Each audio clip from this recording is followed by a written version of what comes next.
Hello everybody, and welcome back to my channel.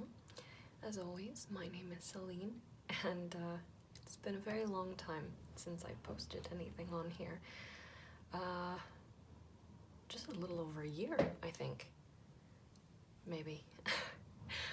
A lot has changed in the last year, and so I decided to record a little update, little spiritual chit-chat.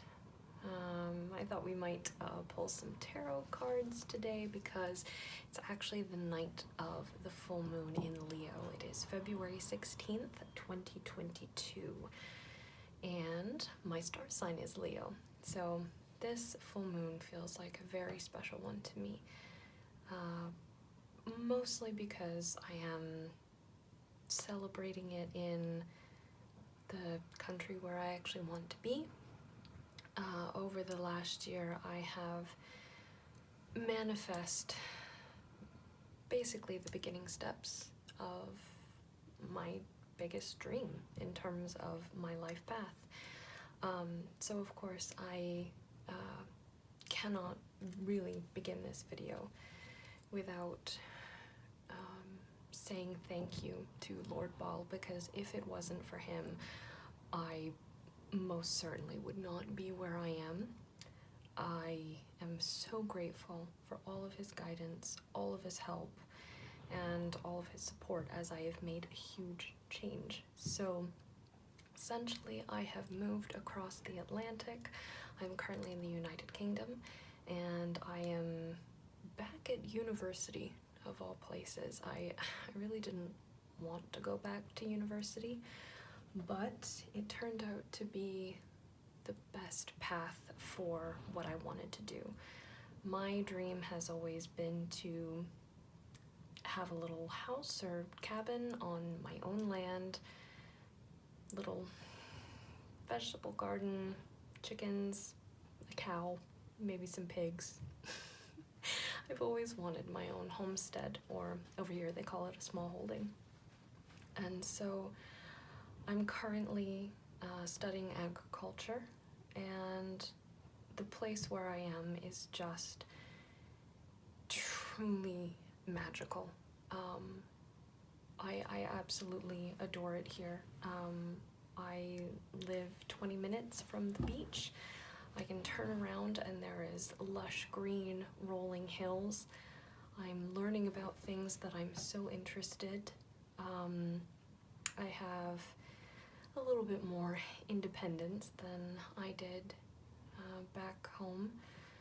And I've made some really good friends, and I've done a lot of physical, mental, emotional clearing.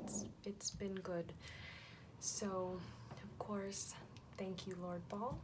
And I suppose the first thing that I should probably go ahead and mention is, with this process of manifesting, this was perhaps the biggest lesson in divine timing that I've ever had to deal with. And divine timing can most certainly be a very bitter pill to swallow at times, because sometimes things might arrive earlier than you expect or earlier than you're prepared for. For me, I was very much ready for it. I was really wanting this change, and yet it wasn't happening. And you know, I kept working towards it, and there were all these signs that it was coming, and as the moment actually drew closer and closer, the signs, the confirmations, you know, from Lord Baal were really quite astounding. The thunderstorm on my birthday was absolutely incredible. And it was my birthday last year, and I came to the UK in September, so just about a month after the thunderstorm on my birthday was when I left. And the reason why I mentioned that thunderstorm was because it felt like a confirmation that my my miracle, my manifestation was coming. My miracle had manifested. And of course, Lord Baal is Lord of the Heavens. He is Lord of the thunderstorm in Canaanite religion, which is where he originates from. And so it felt like a genuine earth reverberating confirmation of, yes, it's coming to you. Yes, it's happening. I promise it's on its way. And then, you know, impatient little old me was actually able to get confirmation in the mundane world that everything had manifest. So divine timing is something that I struggle with sometimes, but I have learned through this experience to honor the process, to want something but then let it go.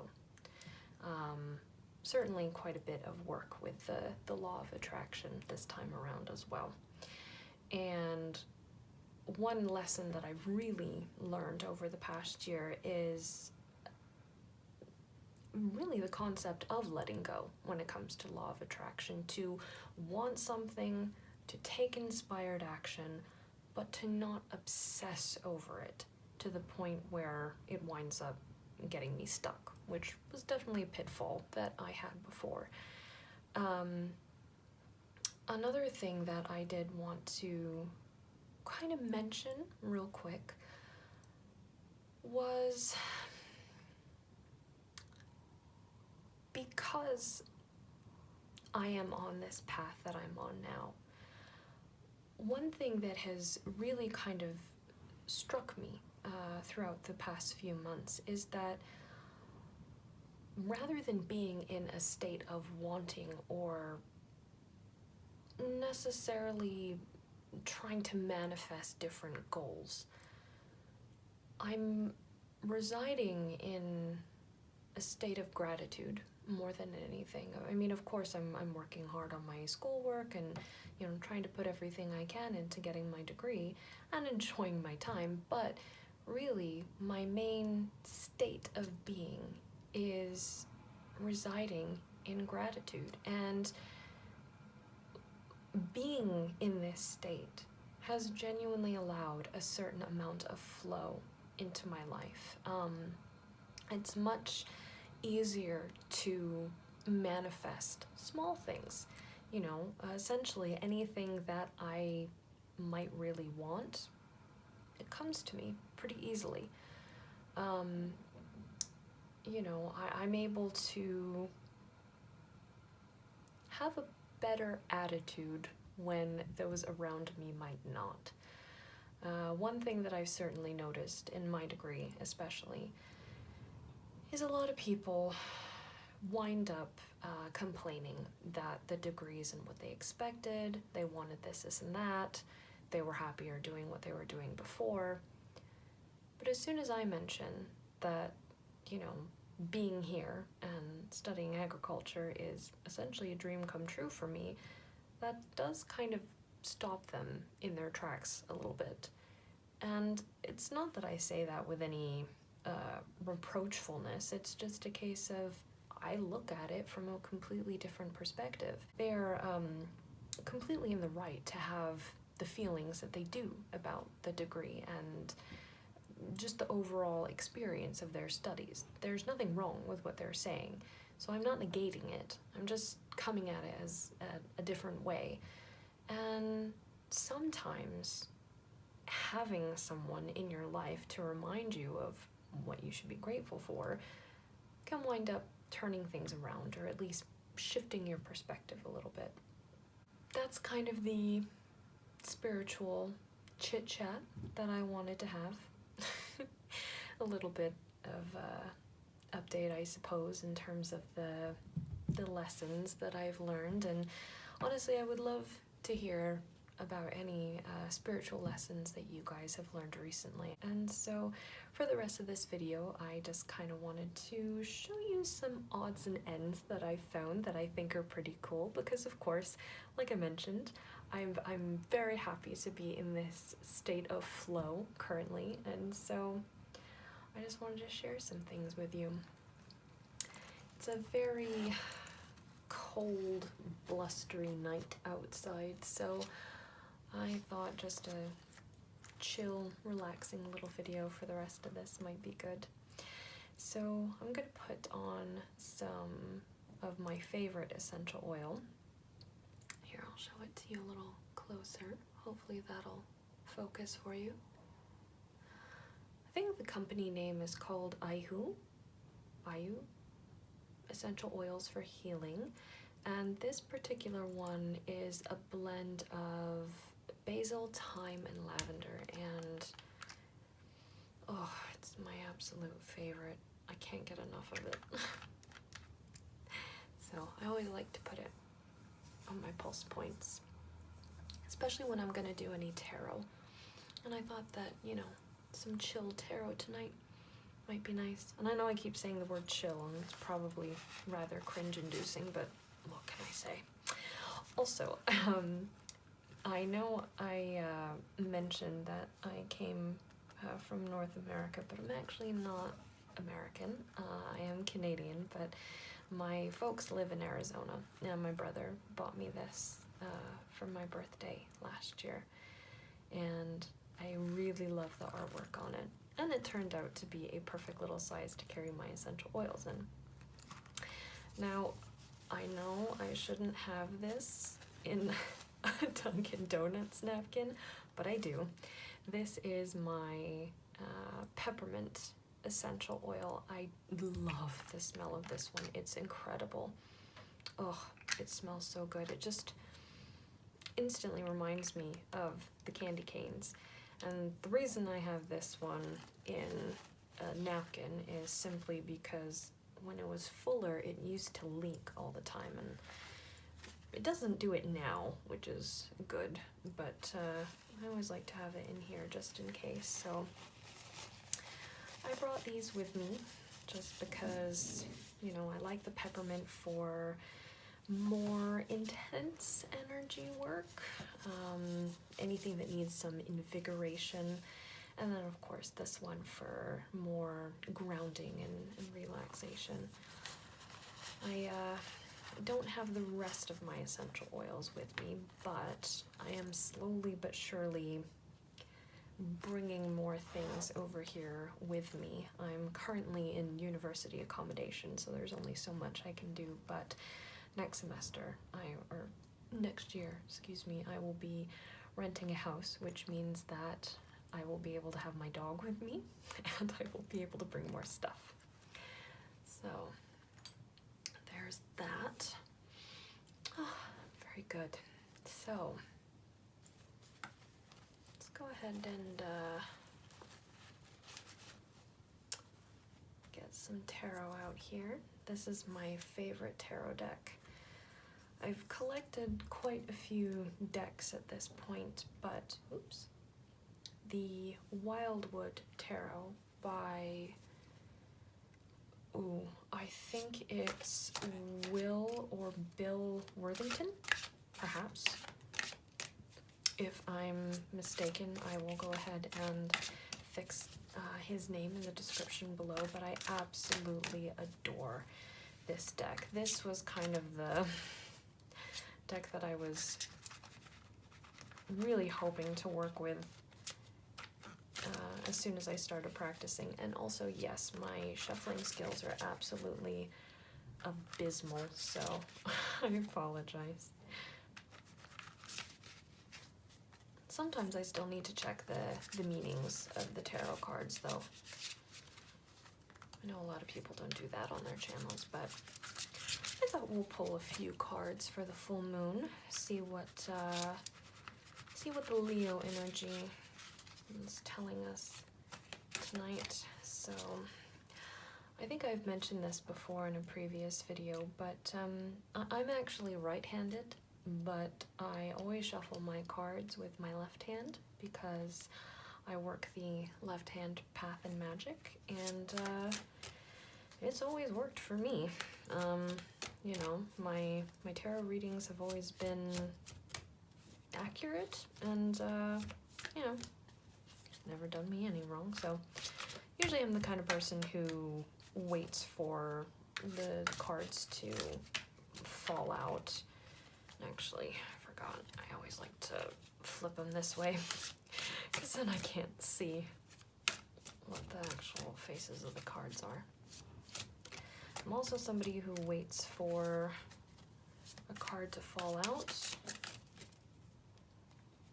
kind of like that, but just got the sense that those ones were wrong. Oh, there we go. So there's our first card. So what do we need to know for the full moon in Leo? Oops, there's that one. What do we need to know for the full moon in Leo? We're gonna take it. We're gonna take it. It wanted to jump out. Full moon in Leo. Let's do, should we do 3? Yeah, let's actually finish up with 3, and then I also have my Demon Tarot, which I absolutely adore. So let's take a look here. Full moon in Leo. All right, Knight of Stones, which is the Knight of Pentacles in this deck. Ooh, we have the King of Stones, which is the King of Pentacles, and the Two of Stones. All Pentacles. Oh, that's very interesting. Oh, wow. Okay, so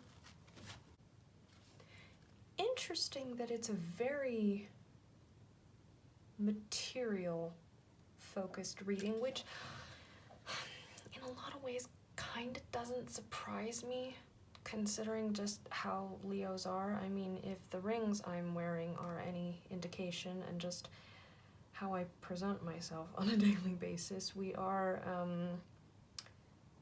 a bit of a glamorous, sometimes gaudy bunch, so the fact that this can be interpreted as very materialistic or financially motivated doesn't necessarily surprise me. But I also don't think that that's a bad thing either. Still close to the beginning of the calendar year. We've got tax season coming up within a few months, so you know, it's a fair time to look at our finances and try to sort everything out. Okay, so we start off with the Knight of Stones, or the Knight of Pentacles. And as you can see here, it is a wild horse or some kind of wild ass, but essentially it is, you know, not necessarily stubbornness, but it is dedication. It is hard work. It is sticking to what is important, prioritizing, you know, what needs to come first. It's your daily affairs. Usually, I mean, there is a sense of being very busy with this card, but it's kind of reminding us that while we are focusing on the bigger picture, you know, we might have high goals, big dreams. It's very small individual steps that get us to where we want to go. And sometimes, you know, a small inspired action can spark a chain reaction in terms of manifesting something that you want. Sometimes it's seeing a job application online or sending an email to someone to check out a certain opportunity. There are lots of little tiny things that we can do every day to make sure that we are addressing what we need to take care of in just every aspect of our life. But in terms of pursuing the goals that we want, I think especially in business or towards any kinds of finances, growth tends to be, you know, it's usually steady over a certain amount of time. So just making sure that we go ahead and kind of tick off the daily checklist will bring us into a King of Pentacles energy, because, you know, it's the Knight of Pentacles, Queen of Pentacles, King of Pentacles. So we are progressing towards the King of Pentacles. And the King of Pentacles, he is all about prosperity and abundance. This is actually the second time I've seen reference to the King of Pentacles today, which is kind of surprising, but also very nice. It makes me quite hopeful. First of all, I mean, can we just take a look at that illustration? That is absolutely gorgeous, with the wolf howling at the full moon. How apropos that we have a full moon this evening. And of course the full moon is all about, in moon magic at least, it's all about the bringing about of our manifestations. It is reaching the fruition phase. So again, the King of Pentacles, it's kind of the same energy that I get from the Knight of Pentacles. It's still a reminder that, you know, slow and steady wins the race. You know, but the King of Pentacles is also very reliable, and essentially making sure that you take care of everything that needs to be done is how you become a reliable person. It's kind of ridiculously simple logic, but I think it is something worth pointing out. The King of Pentacles is also a very practical person. There's a lot of practicality and just logical decision making. Oh my gosh, just looking at these cards, just how they flow into one another. The one thing that I'm getting is just slow and steady wins the race. That's what I keep hearing. It's slow and steady wins the race. And with every card, even though, you know, in this deck, the Two of Stones says challenge. Personally, I've never interpreted it that way. You know, for me, the Two of Pentacles is more about balance. Perhaps literally balancing a checkbook, if anyone uses checkbooks anymore, or balancing your accounts, looking at your finances, creating budgets, you know, taking care of the day-to-day. Yeah. There's a lot of, it feels like there's a lot of reminders to stay very grounded during this full moon. It's a case of, you know, just kind of hunker down, keep doing what you need to do, you know, check those things off the to-do list, and you will get there. And what I'm also getting in the relationship between the King of Pentacles and the Two of Pentacles is that, you know, the Knight of Pentacles is how we become the King of Pentacles. The Two of Pentacles is how we maintain that energy. That's what I'm personally getting from this reading. Yeah, which is quite good. So, it makes me think that good things are definitely on the horizon for us. It's all about just, you know, kind of keeping our nose to the grindstone, I suppose. So, well, there's my little mini tarot reading for this full moon. I hope that wasn't too terrible or chaotic for everyone. Sorry about that. And of course, if you've watched this channel for a while, you'll know that I am horrifically nervous on camera, but I like to think that I'm getting better. I also like to think that I'm getting a bit of a flow in terms of what I want this channel to be, which is essentially a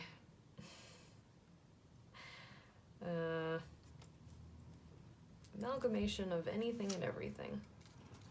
I just feel like having a channel that is hopefully relaxing to people, maybe a little educational in terms of demonolatry, but one that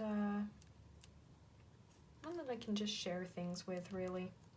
You know, that's my hope with this. That's really my hope for the channel at this point. I just want to have a place to chat and share different things. So, well, we'll see how it goes. Hopefully I'll upload more regularly, because I've noticed that I tend to set loftier goals for myself, shall we say, in terms of filming or what I want to cover on the channel, but then I wind up having very I don't want to say impulsive, but just very spontaneous ideas of what I might like to share, what I might like to do, but then I think, oh no, it's not gonna fit the overall theme of my channel. And you know what, the theme of my channel is moi, and the adventure that is my life as a demonolatress. So I appreciate those of you who have subscribed and have watched my videos thus far, and hopefully enjoy them.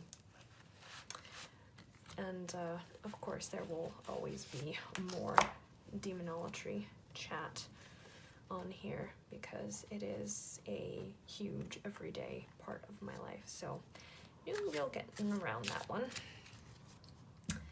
Alright, so I can't recall if I've showed this deck to you before, but this is the Demon Tarot, and this deck was actually a rather interesting addition to my collection. I wanted this one for such a long time, and I kept looking out for it, but usually what wound up happening was, as soon as I thought I had found a copy of the actual deck, it was actually just a copy of the guidebook. And the guidebook is fantastic, but of course I wanted the guidebook and the cards. But every time I tried to buy it, it sold immediately, it was unlisted, there were cards missing because of, you know, ritual work, and so it was an absolute nightmare. Until finally, I found one listed, and it was great because it was for a very reasonable price. It had been worked with before, but the person who owned it previously just didn't connect with the cards, and so they had it listed, and I was able to nab it up with no competition for a very cheap price, and ultimately these cards and I do very well together. These cards bonded with me very quickly. It just became very obvious that they really wanted to work with me because I wanted to listen. And you know, when I use this deck, I mean, I look at the good and bad interpretations. I don't necessarily like to classify it like that, but you know, everything can teach us something. And you know, on this channel, I don't demonize demons, for lack of a better way of putting it. You know, I lovingly work with them. You know, I worship one. I worship Lord Baal, and the reason that I have a bull here is, like I said before, actually I didn't say this before, I apologize, but in Canaanite lore, sometimes he was depicted as a bull, and so he kind of made it very obvious that he wanted this little one as a symbol of himself on my altar. And then of course, in demonology, he is depicted as having 3 heads, one of a cat, one of a frog, and one of a man. But, you know, for my altar, I have cat, frog, bull. So, anyway, let's Let's see. What do we need to know for the full moon in Leo? What do we need to know for the full moon in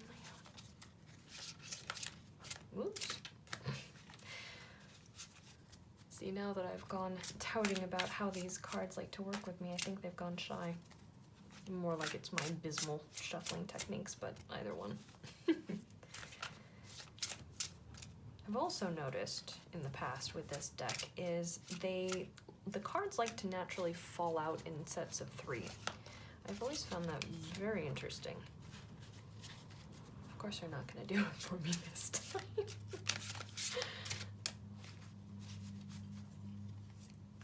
What do we need to know for February? Whoop. Well, we have 2. Alright, do one more, because I like this deck. Correction, I love this deck.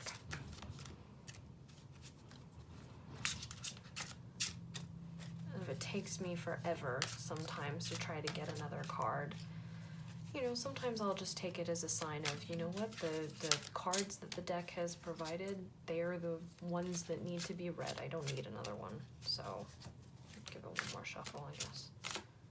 Yep. Yep, no, that's kind of all they want to say right now. Just keep catching my little cloth. Okay. So, let's take a look here.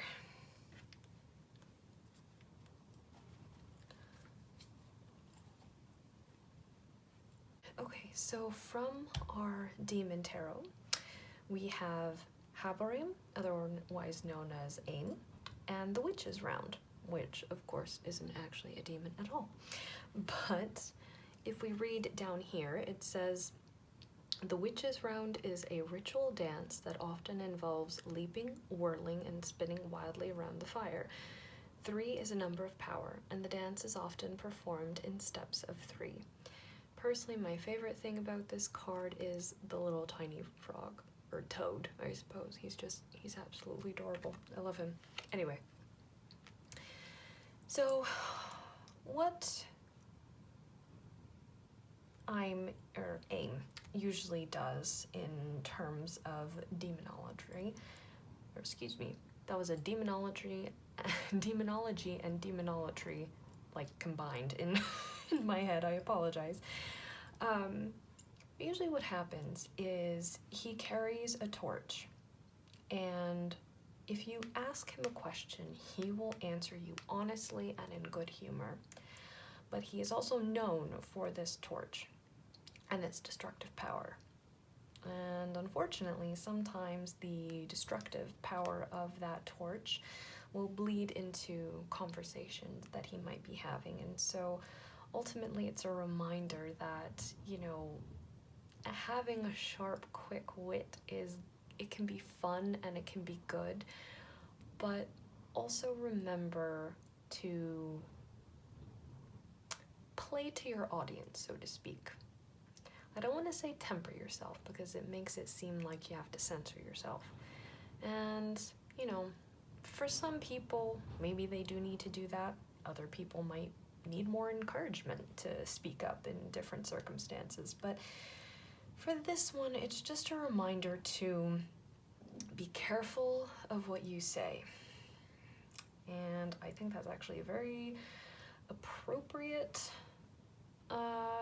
message to have for a full moon in Leo, simply because I know myself, you know, I can be quite loud, I can be quite bold in what I say. Sometimes I don't mince words, especially if I'm not feeling in the best of moods.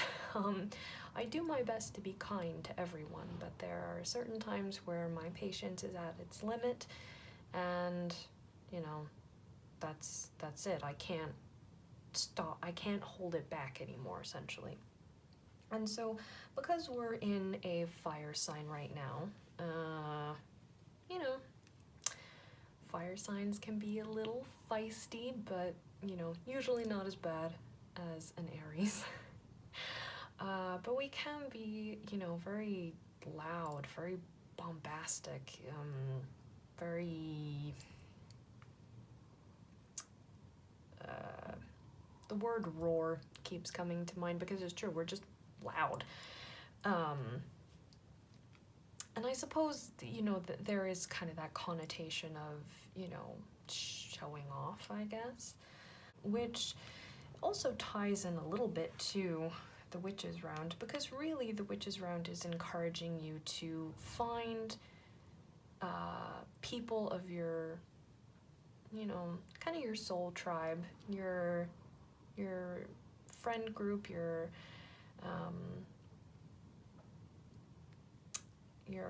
coven, maybe, just, you know, your group, whoever they might be.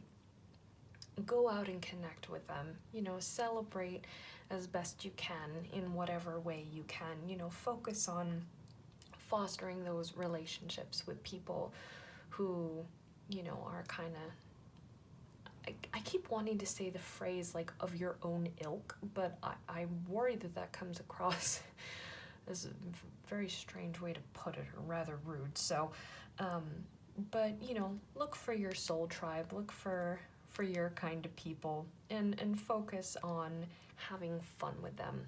You know, another thing about lions is, of course, a lion has a pride. You know, lions form very special bonds. You know, even 2 or 3 male lions can form a very close special bond with each other. So, you know, finding your pride, but also making sure that you don't alienate yourself from them by trying to perhaps one-up everyone. Those are the messages we have this evening, so I think those are pretty good. And again, I apologize. My articulation in terms of tarot is still, I'm still working on it. But I'll get there. Practice makes perfect, right? So I tell myself. So thank you to my lovely cards.